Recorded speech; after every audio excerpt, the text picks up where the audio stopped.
परेशान करता है, दूसरे की चीजों को हरण करता है, तो उसको सही करने के लिए उसको मारने का काम जो है, उसमें कोई पाप, किसी का पाप दोष नहीं लगता है।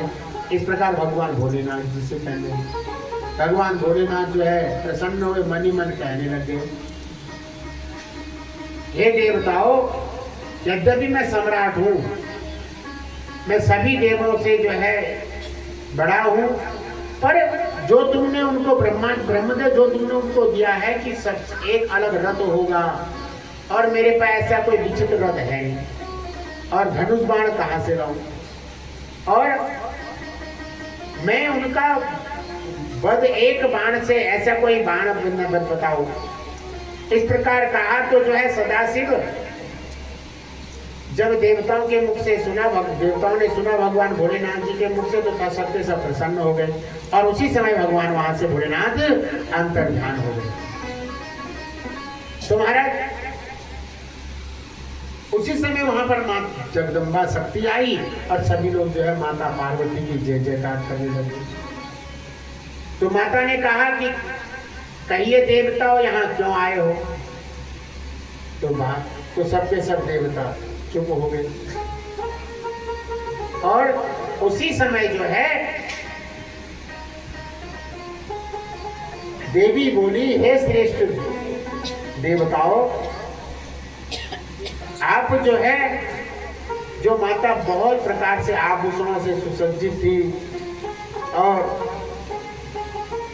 मुखामृत का देवता जो पान कर रहे थे, कभी तृप्त नहीं हो सकते, ऐसे जो है बड़ी सुंदर दिख रही थी। उसी समय क्या हुआ, जो सन्मुख वहां पर कार्तिकेय आए हुए, वो खेल रहे थे, और उनको देख के माता जो है उनके साथ चली गई, और इधर भोलेनाथ भी वहां से चले गए, और इस प्रकार देवता जो है फिर परेशान हो गए। कहा अभी तक तो हम काम बना रहे थे, बीच में माता आ गई। कभी कभी हमारे साथ भी ऐसा होता है, जब दो दोस्त होते हैं ना, दो दोस्त, तो पार्टी वाला दोस्त जब किसी के घर में जाते हैं, तो घर की देवियां बोलती हैं कौन आया, तो कहते नहीं कहते बनाया बनाया काम बिगाड़ आए हैं। ऐसा करता है चलो कल को बात करेंगे। तो कहते हैं देवता यहाँ अपना काम, तो क्योंकि माता पार्वती कहती है देवता तुम अपना कार्य सिद्ध करने के लिए ही कैलाश पर आते हो, ये हमने परसों श्रवण किया। तो इस प्रकार जो है जब कार्तिकेय आए, तो कार्तिकेय के साथ माता वहां पर चली गई, शिव जी भी चले गए। शिव जी जो है परीक्षा ले रहे थे देवता की, तो उसी समय भगवान सब विष्णु जी की शरण में कहा प्रभु बताइए क्या करो। तो विष्णु जी ने कहा ऐसा करो, हमारा कार्य सिद्ध हो, ऐसे के लिए एक मंत्र जाप। तो एक मंत्र जाप बताया, प्रणवम पूर्वम उच्चार्यम नमः पंचादुहा हरेत शिवायेति ततः पश्चाद्भयद्वयं परं गुरुद्वयं ततः प्रोक्तं शिवाय च ततः पुनः नमस्ते प्रणयश्च मंत्रेणैवं सदा। इस प्रकार के एक मंत्र बताए। कहा जिसके घर के कार्य सही नहीं हो रहे हो, फिर भी संकट चल रहे हो, तो इस मंत्र को जाप करें। मंत्र में कहा कि जो है पहले ओम, फिर नमः, पश्चात शिवाय, फिर 2 बार पुनः शुभम शुभम, और फिर कुरु कुरु, फिर शिवाय नमः ओम। इस तरह मंत्र को बंद करके उस मंत्र का जाप करिए, किया जाए। तो मंत्र बताया कि ओम नमः शिवाय, शुभम शुभम, शुभम शुभम, कुरु कुरु, शिवाय नमः ओम।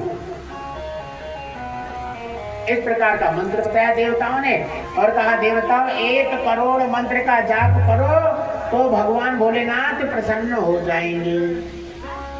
इस प्रकार सब देवताओं ने मंत्र का जाप किया, और जाप करने के पश्चात भगवान बोले हे देवता, हे विष्णु, तुम मेरे आदर, तुम मेरी बात सुनो, मैं प्रसन्न हूं, अब जो है मैं त्रिपुर को नष्ट करूंगा।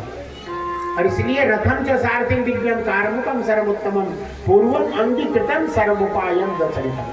तुमने जैसे जैसे वरदान दिया वैसे रथ की व्यवस्था करो और धनुष बाण की व्यवस्था करो। इस प्रकार सब देवता बड़े प्रसन्न हो गए और भगवान के लिए जो है सुंदर रथ का निर्माण करने लग गए और धनुष बाण का इस प्रकार पूरा वायुमंडल में कुछ महीनों ने किया, कुछ ऋतुओं ने किया, कुछ मंदराचल पर्वत ने किया और कोई जो है मुहूर्त जो है बांधने वाले बन गए, कला कील बन गई, पुष्कराज जो तीर्थ था वह जो है उनके ऊपर पताका बन गए और चारों समुद्र जो है उस रथ को ढकने के लिए कंबल का कार्य जो करे ऐसा बन गए और जो 4 वेद थे वह जो है रथ के घोड़े बन गए और विश्वकर्मा था उन्होंने जो ब्रह्मा विष्णु की आज्ञा से इस रथ का निर्माण किया था। कहते हैं भगवान शंकर ने कहा कि पुराण्यो विश्व वह त्रीणि तेषां कस्थानि तानि हि अधिष्ठितो महेशं तु दानवान् परिस्मृणः। और कहा हे देवताओं अथाह भगवान दो देवाल नारोक्य संकट पशुनाम आधिपत्यंच में धनुध्व हंति तदोसुराम। ऐसा विचित्र प्राणी इसलिए मुझे जो है पशुओं का अधिपति बनाओ। सब देवता जो है तब मैं पशुओं का वध करूंगा। सबके सब देवता जो है चुप हो गए, सर नीचे करने लगे, महाराज क्या बात कर रहे हो आप? पशुओं के अधिपति पशु बनेंगे क्या? हमारे स्वामी ऐसे कैसे बनेंगे? इस प्रकार सोचने लगे देवता। भगवान ने बोला ऐसा है तुम चिंता मत करो।